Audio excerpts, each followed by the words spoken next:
Hello, everyone, and good afternoon. As usual, my name is Zenzi Sewa, and my guest today is Amara, and she is in the Southern California, in the Mojave Desert. And I'm a bit jealous because I'm looking there with her plants, and she's talking to me, and it's nature, and I'm thinking, oh, I do so want to be there. And she's beaming, and I know that energy is coming from nature, and where we all should have that to keep us calm. But anyway, she's here today to share her story of how she connected to her spirituality and her journey and where she is now. And for those of you who can connect with her, at the end, I've asked her to give her details of how you can reach out to her. But let's start it. So for now, good afternoon, Amara. How are you?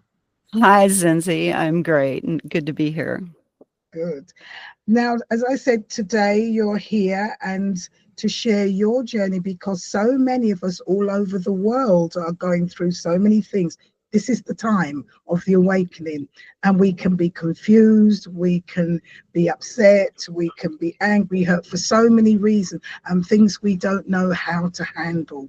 And hopefully, as people listen to you and all my podcast guests, they can connect and find a way of navigating their own life. So please share your story with us. Well, I'll just say that supporting the navigating of awakening is exactly what I do and what I feel I'm here for. So yeah, right in there. My journey was at times very challenging. And in that, when I did find peace that underlies everything, I realized I had to be a support for others. And it's kind of like, what else is there to do? Yeah, That's how it feels. It's like, yeah, what else is there? There is nothing else than supporting this process. yeah, Yeah. And it continues, you know, we can find that peace that passeth all understanding. We can have a profound awakening, and the way I think of it is that's just the beginning, actually. yeah, So very much there's a so. lot of unwinding that happens post what I call glimpse, post glimpse or post awakening. But as far as my start with all of this, I'll just say I was quite confused as a child. I was kind of clueless. I did not I did not understand this world, and there was a lot of just simple naivety there. I just did not get it. But I will say the first time I felt at home somewhere was in my first college philosophy class. Mm. I was right. I had always been the person that people would walk away from going, "Whoa, too deep for me, man. I can't do that." And in the philosophy course, I got it. I felt a connection to the instructor. Yeah. So I put my hand up because I needed just to clarify something, because you said when you were young, you were confused, you didn't feel you belonged. I'm sure a lot of people feel that way. How did your parents or family react to you? What was your reaction to them? How did it affect them and you? Can you explain a little bit? Because Yeah, there was a lot of disconnect there. There was alcoholism. It was a disruptive home. It was stable in that I had my physical needs met for sure. Um, but there was not a lot of emotional and mental needs met, and not the need for connection really met. My parents were in their own trips, as you know, most people are in their own little, in their own worlds. So, they had their own concerns, and I was the youngest of three by far. There was a big gap there, Okay. and so I was almost like an only child, and kind of raised myself. Okay. So that, without going too much into it, Yeah. but so there was definitely connection missing there, Yeah. and confusion, and not being reflected. So that plays into later on how Yeah. awakening and post awakening process Yes. um, played out in my life.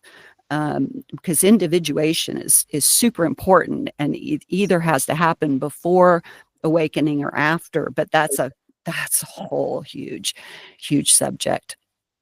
Yeah, yeah. So in a way, my upbringing and what I came in with supported awakening, because it was easy. Part of it is to recognize that there's no separate personal self here. In Yeah. actuality, there's a construct that we can Yes. call Amara here, Mm. but it's actually not what I am. And to even say that I'm soul is seen to be not true. Even that is less fundamental than what has been seen, and what really needs to be seen for full freedom to blossom in Okay. life, and liberation of the body mind. Yeah. Okay. So you said it was when you went to your not Right. secondary school. Back to the philosophy class, right? We want to go back to the philosophy. So what happened was, and I would say this was my first, like, kind of mind-blowing awakening. I was hanging on every word, right? I was right in the front, in the center of the class, and really engaged. And the professor was going into contrasting idealism and empiricism. And empiricism is more like a model that's the model of materialism that we are immersed in Yeah. today. Okay. And that's how I remember it anyway. But idealism says we have no proof that anything truly exists apart from our knowing of it. Yes. Right? That So all what of this could be a dream, is what idealism says. All this could be a dream, in not just my mind, but in a larger mind. In my mind would be solipsism. This is very different from solipsism. Idealism says that there's a greater mind that's shaping. overarching and universal. So Yes. there's a universal mind, and what I would call consciousness now. That's right. Yes. So universal consciousness.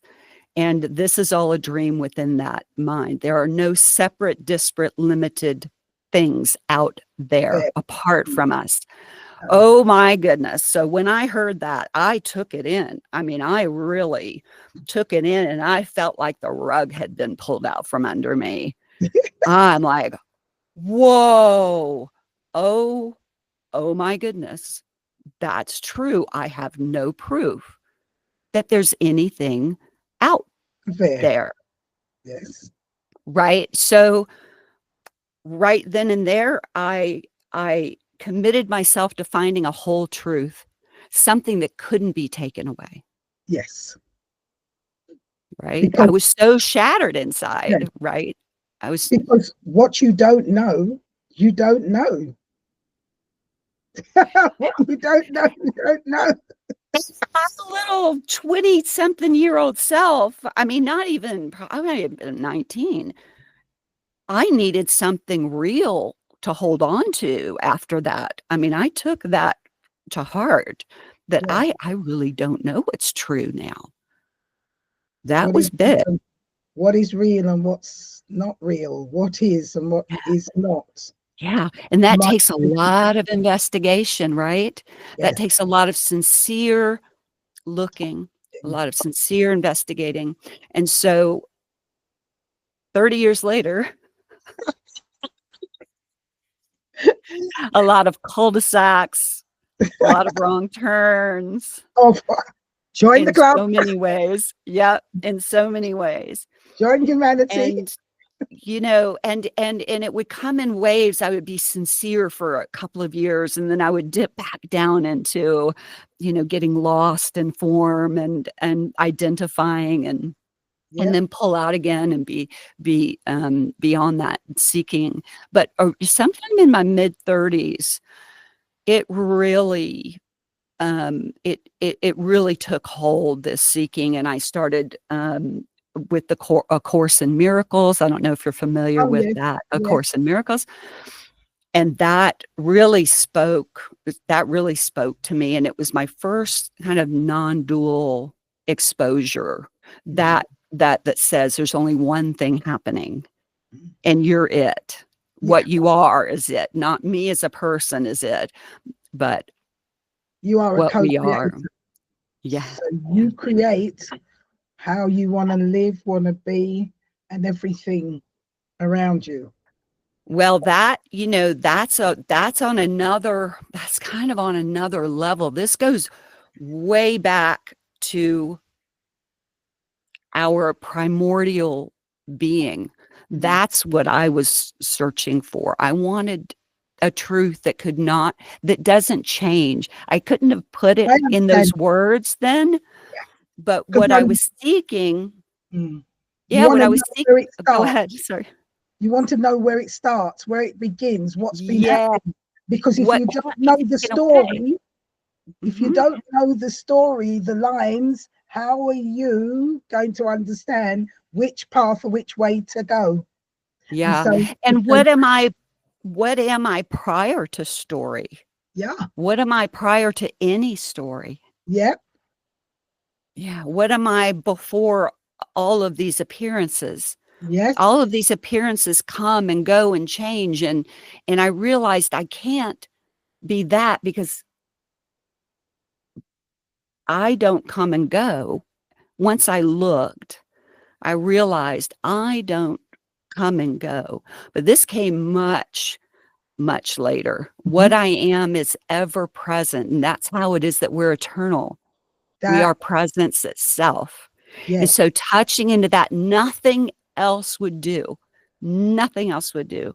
I that yearning to know truth and that yearning for authenticity yes, pushed me. yes, It's like, no, yes, this isn't it. There's something here that would not let myself stop short. yes. Constant seeking, wanting to know, Yes. peeling back from, Fervent seeking. yes, oh, yes, So that fervent seeking, let's see, where can I pick up?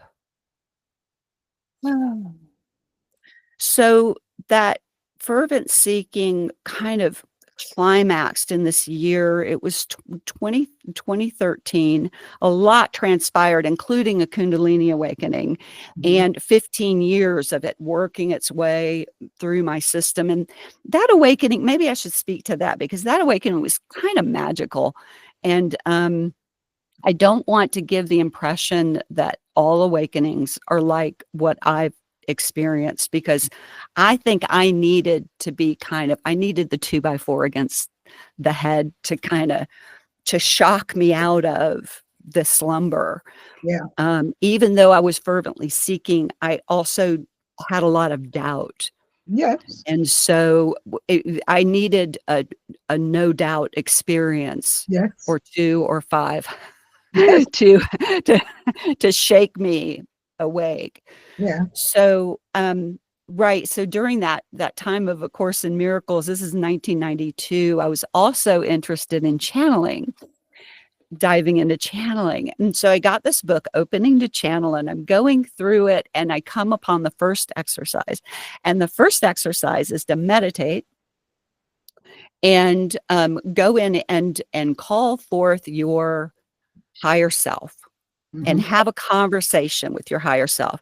We were asked to kind of reify or make make a separate being out of our higher self so we could converse with it. Yes. And that's what I did. I lay down on my guest room bed and relaxed back and did what they told me. And I in my mind's eye. So all of this is in my mind's eye. Yes. I'll let you know when it's not. So I'm sitting across in my garden out back in my mind's eye, sitting across from this beautiful woman who is my higher self. Okay. And we're just getting to know each other, talking about mundane things. It went on for maybe 5 minutes, if that. And all of a sudden, she looks at me and she says, "This is what it feels like." And she puts her hands on my shoulders. Now, in my physical body, a rush of power surge goes through me, down and up and down and up, vibration, like massive power Imaging, moving yeah. through my system. And there are fireworks going off in my head. Colors. There are colors we do not have on this planet, by the way. There are Yes. colors we don't have here. So there are just these explosions in my head. And the whole time I'm laying there and it feels like I'm pinned down by this power. It feels like I'm pinned down, like I'm being pushed down into the bed. But the whole time in my own voice, I'm hearing, "It's okay. It'll be over in a few minutes. This is a good thing. Relax. It's okay. Just relax." And I did. I just kept surrendering deeper and deeper to the experience. I trusted it. I trusted it. Thank goodness, because when we resist our experience, that's It's when we something. get into trouble, right? Yes. So it probably didn't even last a minute. It felt like an eternity, of course. But with all of this energy surging and the fireworks was just this immense bliss.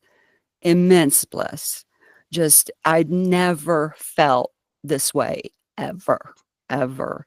And that may have helped me surrender into it a bit more, and not resist it. But when it settled,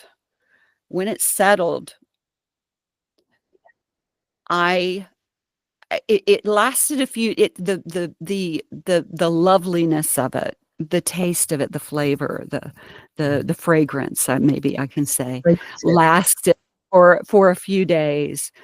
And knew something big had happened. But let's remember the context. I was opening to channel. So in my mind, I thought she meant, this is what it feels like. This is what channeling feels like. And a part of me, unbeknownst to me, this is subconscious, went, "Oh, if that's what it's like, I ain't ready." I am not ready for this. I set down that book. I went, "Oh, no." But little did I know, and it took me years to figure this out. It was a spontaneous Kundalini awakening. Okay. It took 5 years for it to reemerge through some energy work. I was receiving some energy work called axiotonal therapy. You Okay, have a question? let me Yeah. just stop you there. For those who are listening who may not understand what a Kundalini experience is, Okay. can you explain that for Yes. us, please? Yes. Well, I've described what a Kundalini awakening can feel like and be experienced like. As I understand it, we are all born with a power at the base of our spine. And it's this power that is used for our rapid growth when we're young. Now, whatever is not used of that precious energy that's known as Kundalini in the East, and it's a specific kind of energy. I won't call it prana. Some people may understand the word prana or ki or chi. Mhm. It could be thought of that way, but Kundalini's special because it does speak to this immense power that comes through that helps us to grow very rapidly when we're young, Yeah. right? And sustains us. But then when we reach a certain age, it settles back down and it waits. And what it's waiting for is us to mature to a point where we can welcome that, welcome more energy in our lives, and we have enough maturity where it's not going to derail us when Yes. it comes up, and it's considered an awakening because it just really helps us to see so much more. It brings more awareness online. Yeah. Okay. Yeah. All right. Thank you very Is much. that good? Okay. Yes, it is. So 5 years later, um, I received some um some energy work, and I'm part of a community, an ascension community in LA. I'm living near LA at the time in Thousand Oaks. um and it's, yeah, still Southern California. And I experienced a massive heart awakening. So I just experienced it as my heart is blossoming. Okay. And I would get into certain situations and it would feel like a fire hose of light is just pouring out of my chest. Just lovely. And it did remind me of that bliss that I experienced in that awakening. But somehow I didn't really connect those two because it's still in my little mind. I'm thinking that had to do with channeling. Okay. But here I am in this beautiful heart awakening. I think it's the people around me. I think I put it off to that. Um, and there's just this love for everybody and everything. And I don't know what to do with it. There's so much, there's so much that comes with all, there's so much I could share. I could speak for hours just on that heart awakening, right? I'm skipping over Yeah. massive amounts of information. But to just say a little while later, a few months, or yeah, several months later, the energy drops into my lower chakras. And that's when a big shift happens in my life. And my transitions seem to be full and complete inside and outside. This was a big transition time for me. I ended up divorcing, changing careers, moving house, moving cross country, um, to be more in alignment with what was I was being called to. Mhm. And I wouldn't have necessarily said it then. I was just driven by this energy. Okay. And so as it's going through the lower chakras, that represents safety, security, creativity. All of this starts to be rearranged in my system. I'm going to fast forward. I went through a massive, a few shifts during the course of that 10 years, remaining 10 years. And at some point, it dawned on me, oh, this is actually a Kundalini awakening. Now, my state of mind at the time, I could not imagine that somebody like me, my self-esteem was so low. My self-esteem was so low, I couldn't imagine somebody like me experiencing that. So there was a lot of denial of what was happening, which wasn't helpful because I might have been able to get A lot. help with it. Yeah. Mhm. Mhm. I, it seems that when we're going through these stages of awakening, sometimes we feel as though it's so great, it's so wonderful, and you, as you just said, but little old me is not worthy of it. Yeah.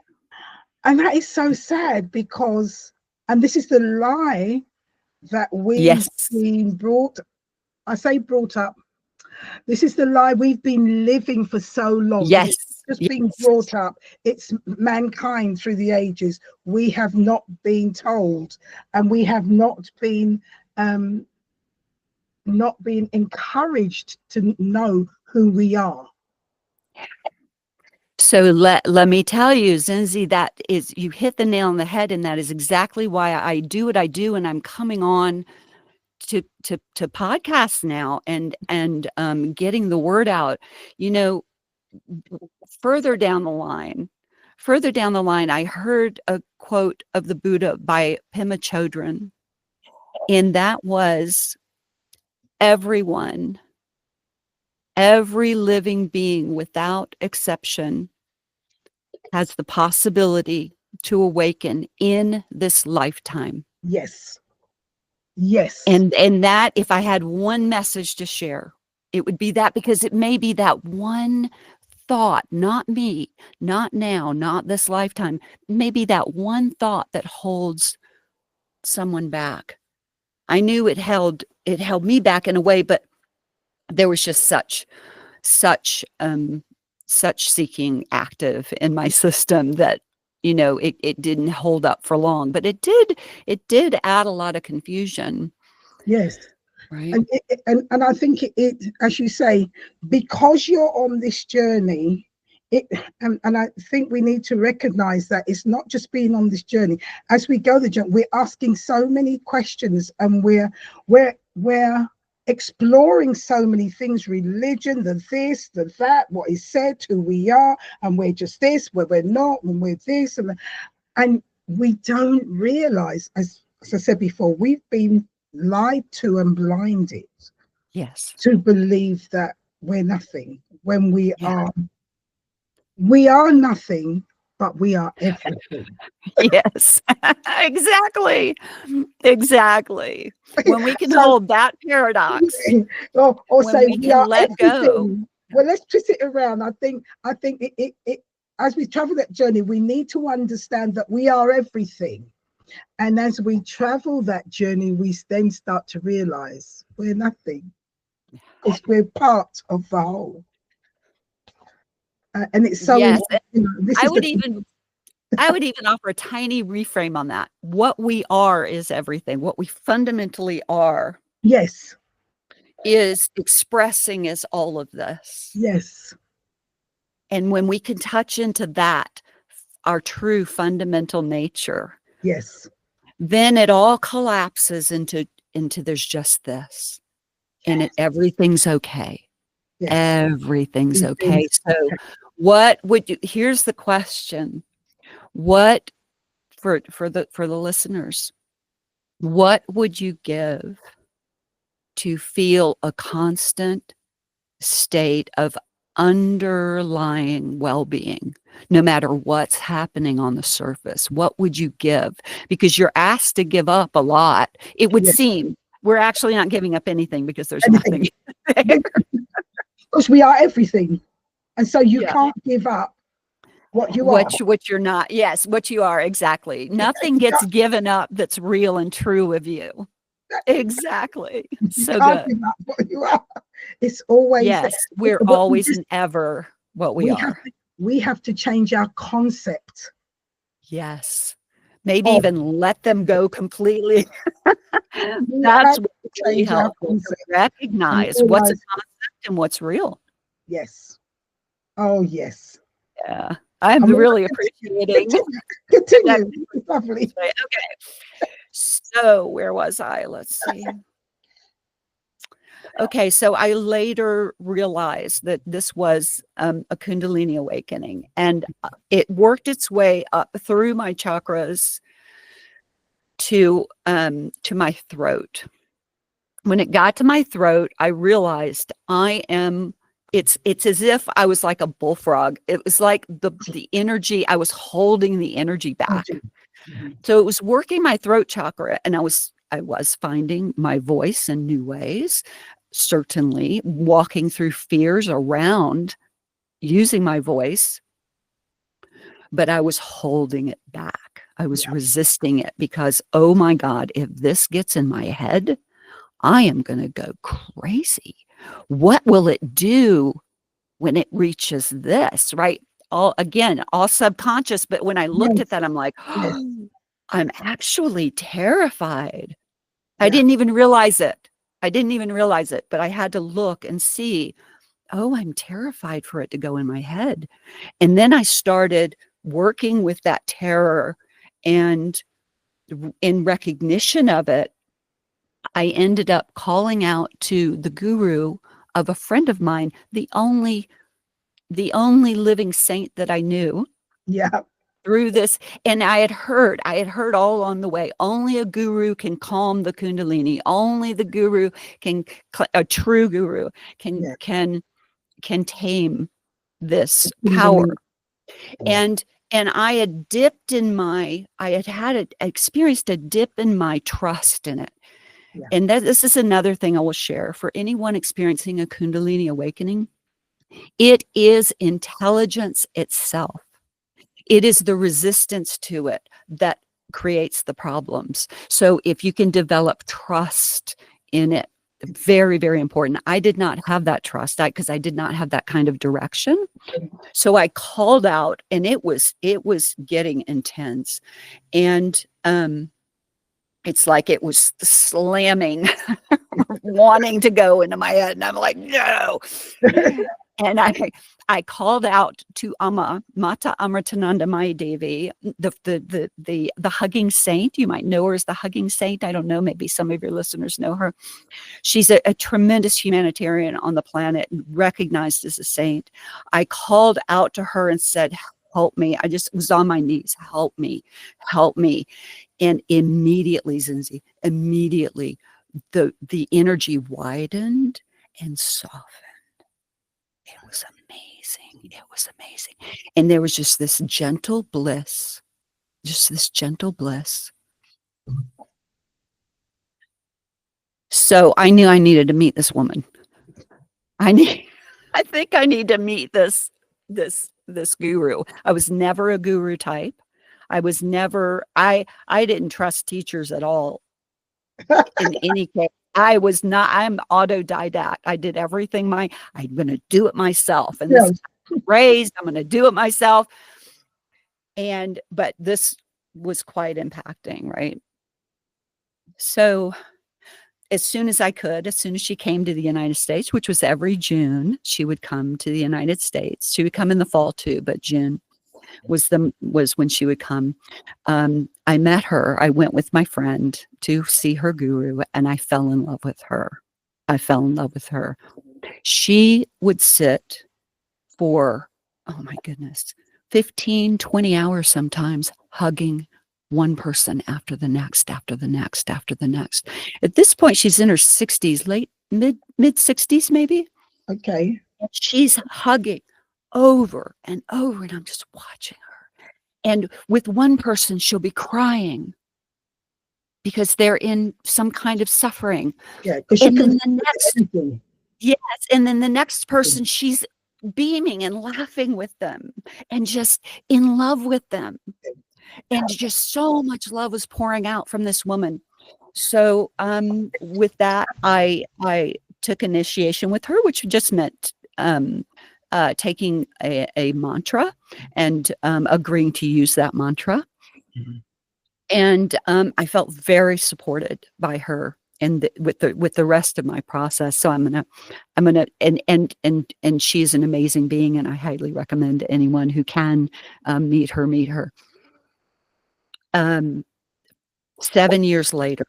So 7 years, I'm on a devotional path, not really understanding what devotion means, not feeling like I totally fit in, but I never fit in anyway, anywhere I go. So, so like trying to do it right, and learning to play bhajans. I learned kirtan and learned to play the harmonium and do call and response chanting. I did all the things. I did all the things around devotion, and it was lovely, and that lovely people. And 7 years later, this is when it really shifts. This is when everything, this is the demarcation line in Okay. my life. Okay. And a few of us, and a few of those listening perhaps might have this experience. Mhm. So from June 2015, at June 2015, somebody at the AMA program told me about sun gazing. So told me about the practice of sun gazing. Mhm. And in that practice, you wake up with the sun and you stare into the sun for 10 seconds. And then the next day, stare in for 20 seconds into the rising sun. It's safe. It's safe for the first hour to Okay. look at the sun, by the way. Mhm.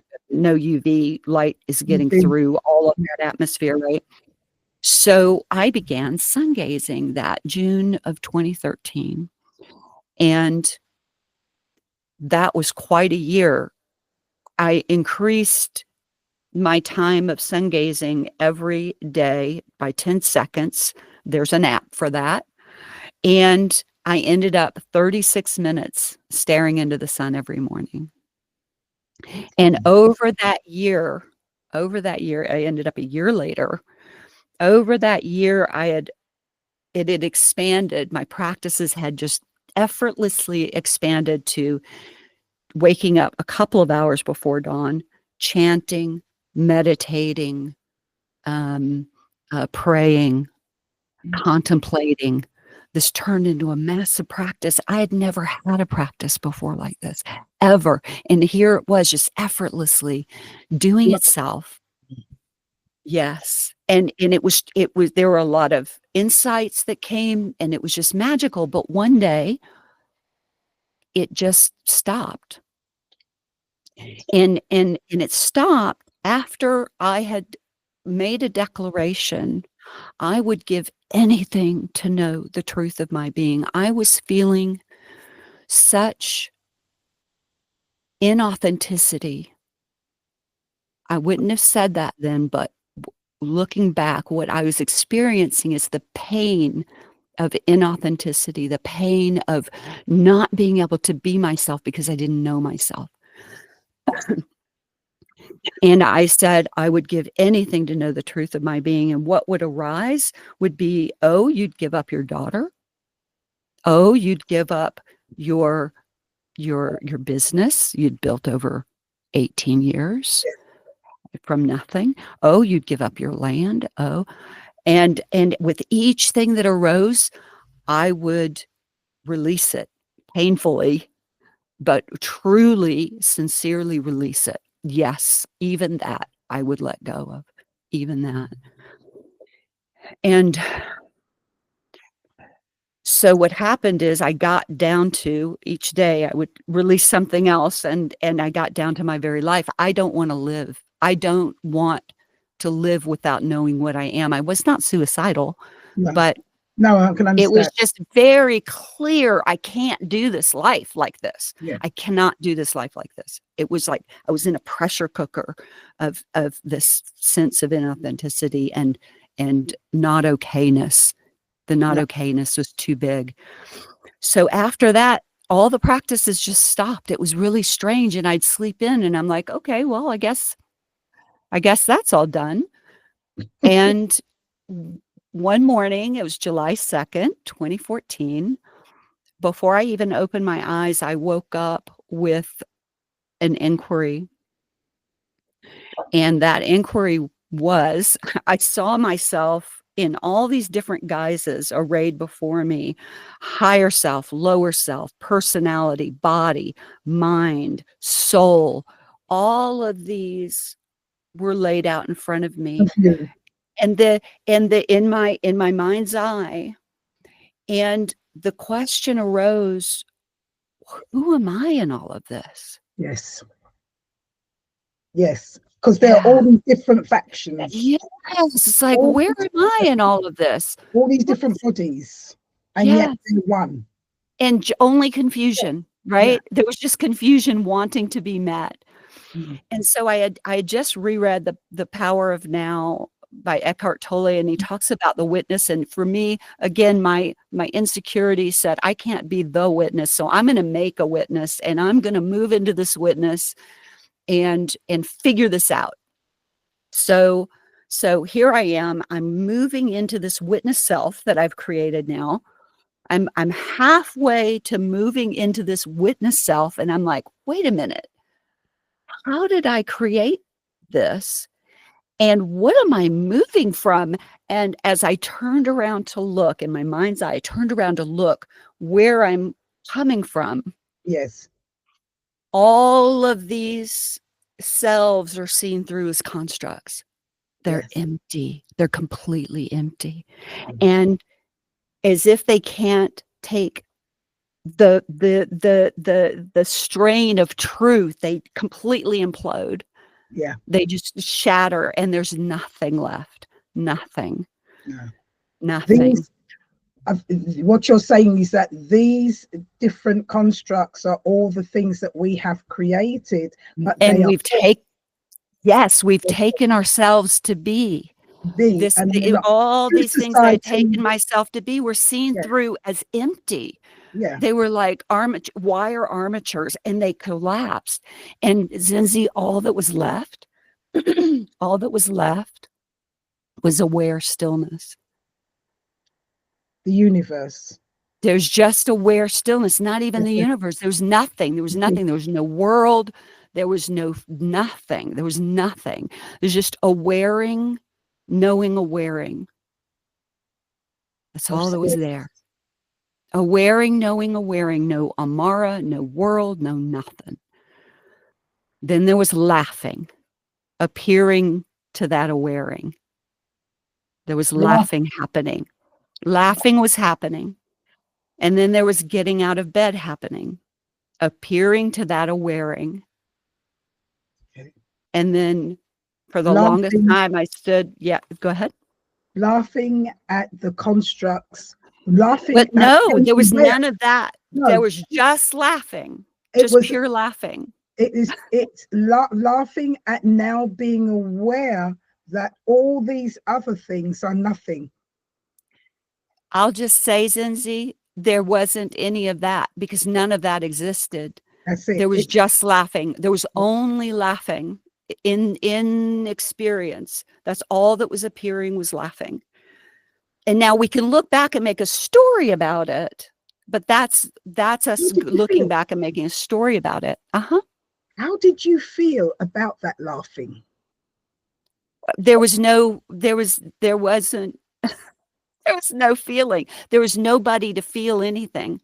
Okay. There was nobody here to feel anything. There was only laughing, appearing in awareness. Yeah. And then there was just a knowing, and there's just, again, still no me. Mm-hmm. There was just an awareness of, this is it. Like, this is all there is. This is what's been sought. This is it. But there was no like separate anything happening. There was just everything that was appearing is it. And it's still that everything that's appearing, this is it. This is what we're looking for. This. And everything got very simple. And what we look for is what we create in our mind's eye.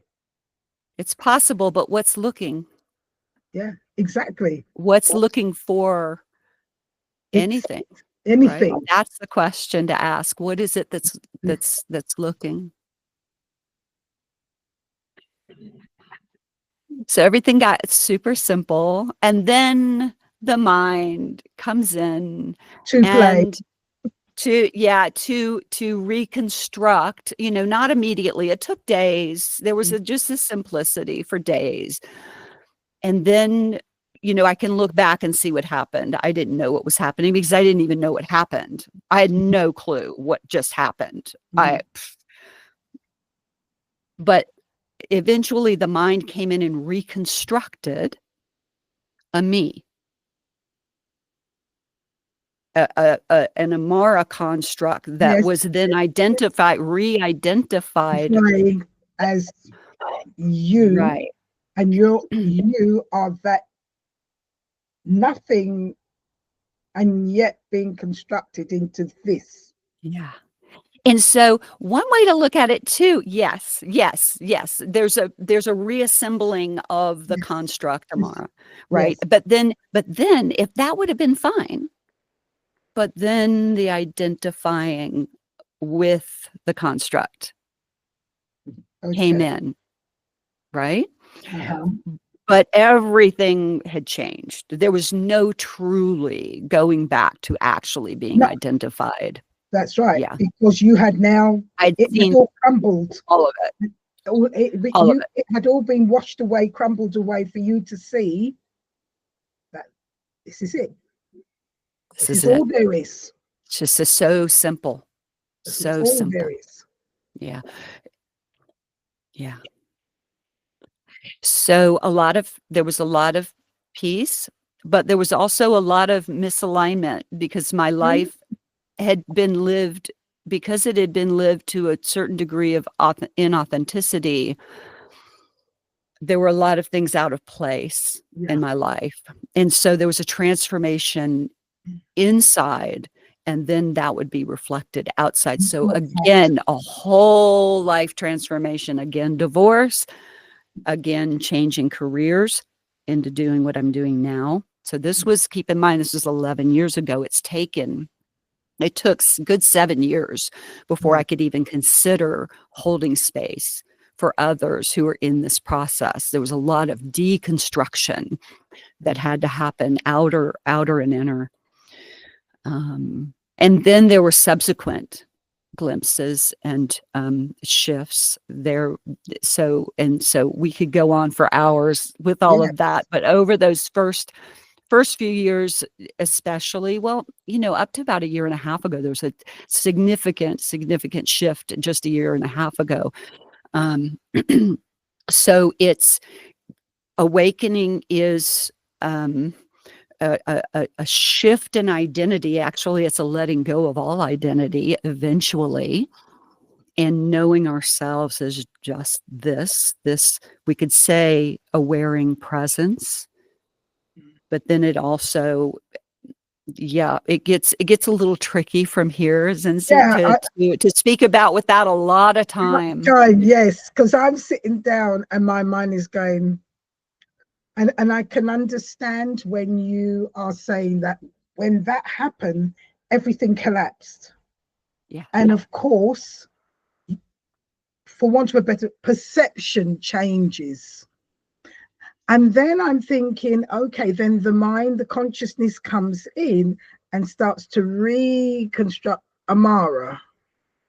Well, the mind The does mind its comes, thing. the The mind mind comes, is a construct in itself that's yes, made to, it seems, yes, it would yes, seem that the mind is a construct in itself that is made, it's kind of like a program running that yes, is made to convince us that we are form, that we're yes. actually This is where form. I'm, So this that's is what where I'm came in. going.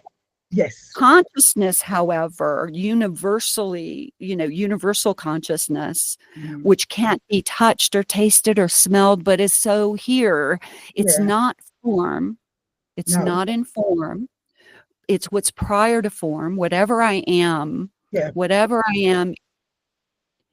that's aware right now, yes, yes, whatever yes, you are that's hearing these words right now, yes, it is what we are that is prior to form.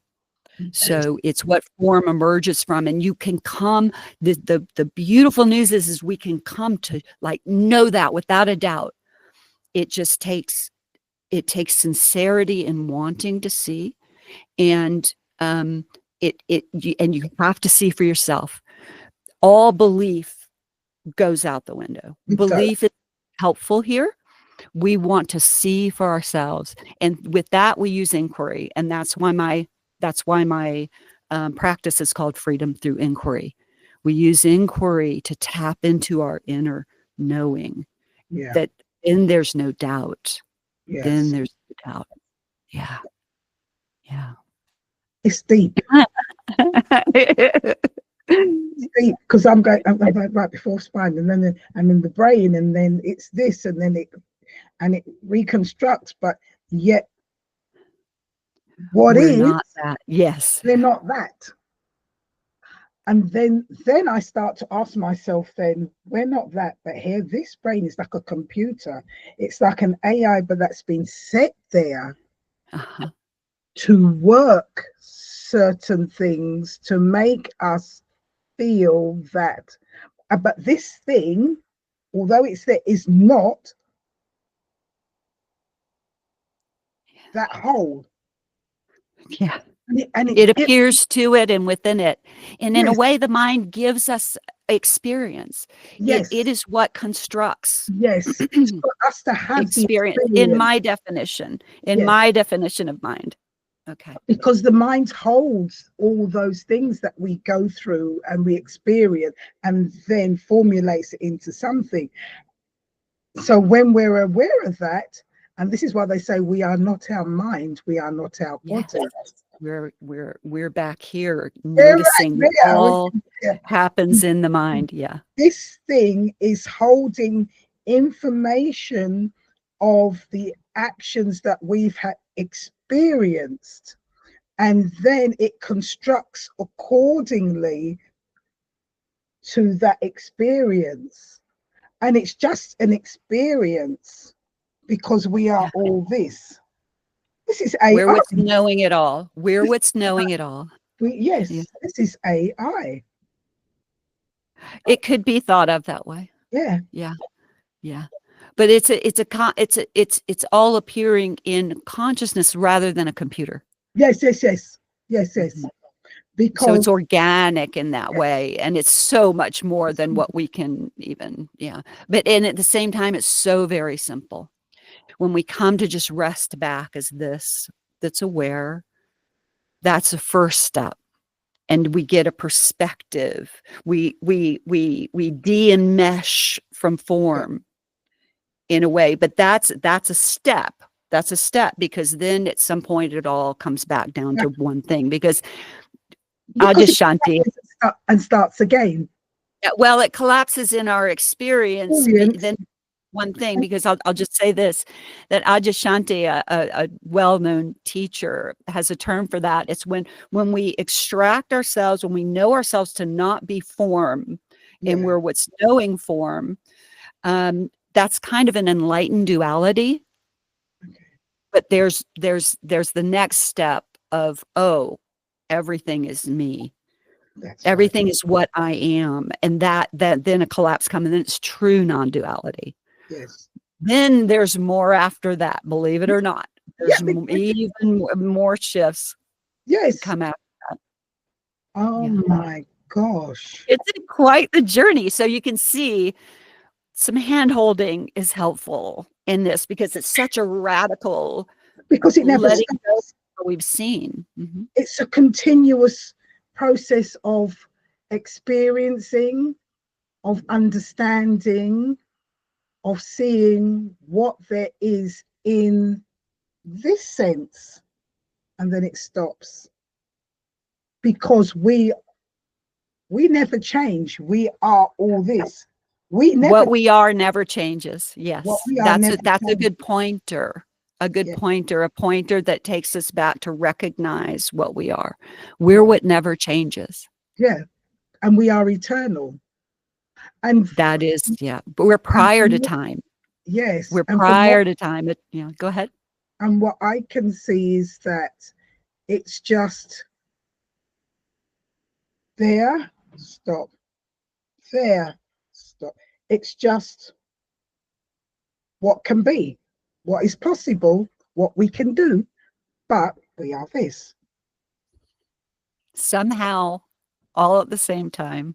All at the Yeah. same time. Amara Palmer, fascinating and deep. Amara. So fast forward, what do you do now? How do you work with people now? How can people connect with you now? Because you've gone through this. You're not the only one. And I'm so praying that this is going out, that so many people will be able to say, oh my gosh, this is what I'm seeing. I need this help. I need this advice. So what are you doing now? How are you working now? And how can people connect with you now?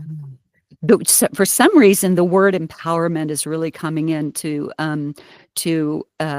wanting to be spoken to here, and empowerment is a large part of my practice. But I'll say that 7 years in, I knew that this is what I needed to do, what I wanted to do. What else is there in a way? Yes. So I connected with a teacher in Berkeley, Isa Gucciardi, at Sacred Stream, and I learned something called depth hypnosis.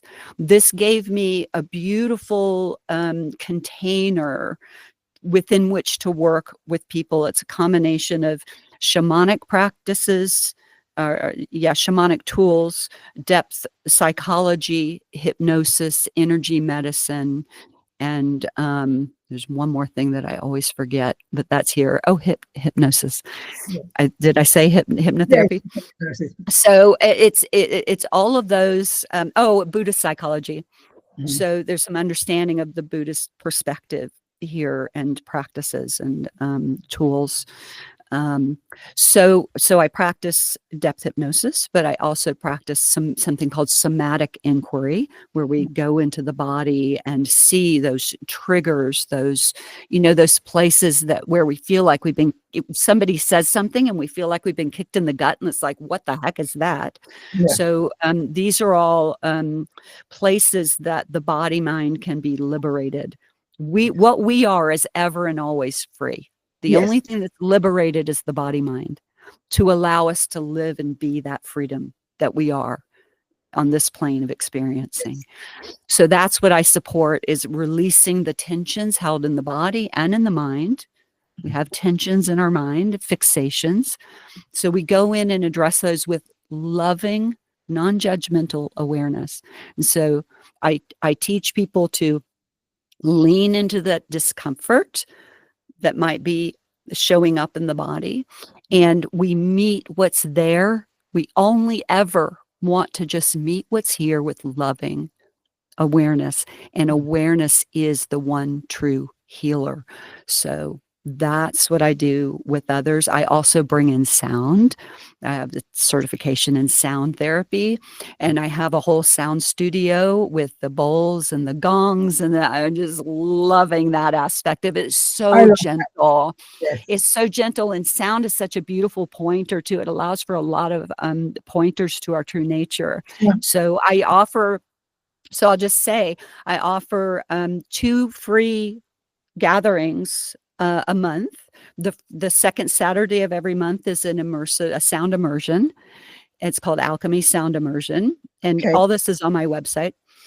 And then Alchemy Circle, which is coming right up here this Friday, every 4th Friday.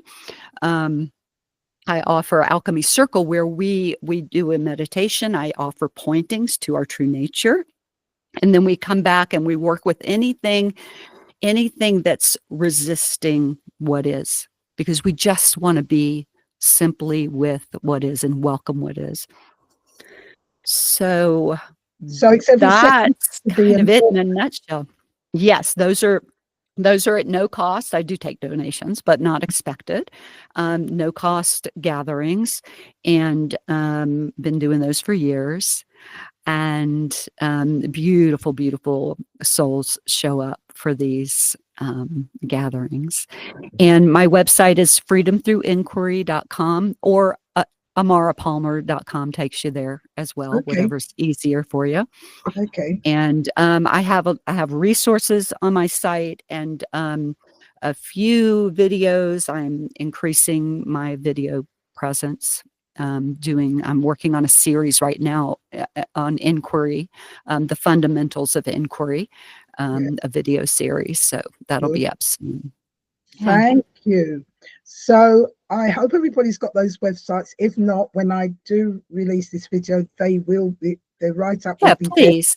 All those things there for everybody to see. Okay. Amara, it's been very deep, very challenging, extremely interesting.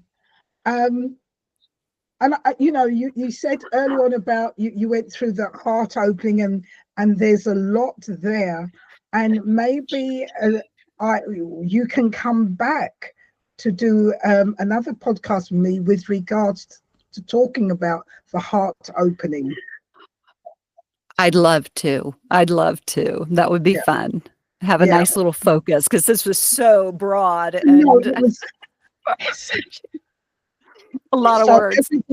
everybody knows what Amara's gone through, what she's doing, what she's done, and what she's capable of helping you all with.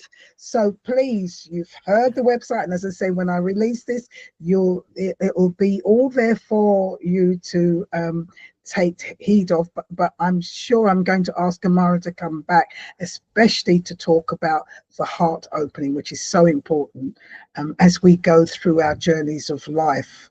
And we're all going through different things. So for Yes. now, We're all on our unique journeys. unique. And before I say goodbye to Amara, can you leave us with one or maybe two little gold nuggets for our viewers to help them along their journey, something that will assist them? Yeah. Okay. You never lose what you truly are on this path, so it's okay to let go. And there is a fundamental okayness beneath everything that's appearing, and you have the potential to touch into that and have that as a resource in your life. Okay. Thank you for those. And for all those that are listening, thank you for joining us today. Take care. Have a wonderful day. And Amara Palmer, once again, thank you so much for joining me on my podcast. Bless you and have a wonderful day yourself. Thank you so much. Bye for now. Bye, everyone.